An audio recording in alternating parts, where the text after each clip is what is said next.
কারিগর, শিল্প ও কলার দেবতা শ্রী বিশ্বকর্মাকে।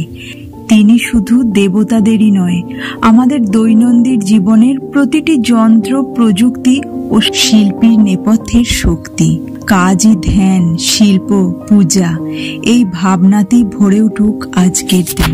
হিন্দু শাস্ত্রে বিশ্বকর্মা দেবতাকে বলা হয় দেবশিল্পী বা ঋগ বৈদিক স্থপতি।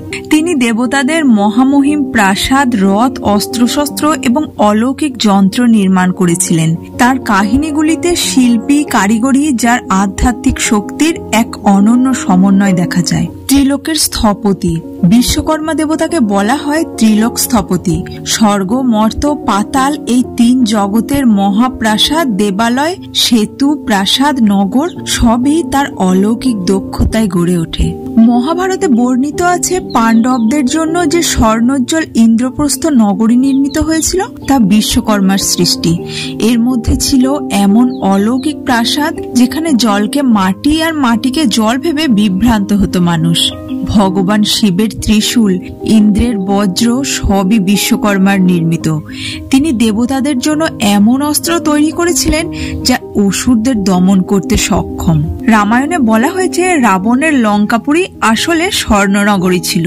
এই সোনালী লঙ্কা নির্মাণ করেছিলেন বিশ্বকর্মা।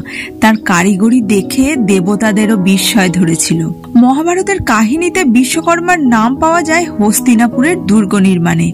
আবার শ্রীকৃষ্ণের জন্য তিনি গড়ে দেন দ্বারকা নগরী, যা ছিল সমুদ্রের মাঝে এক অলৌকিক নগরী।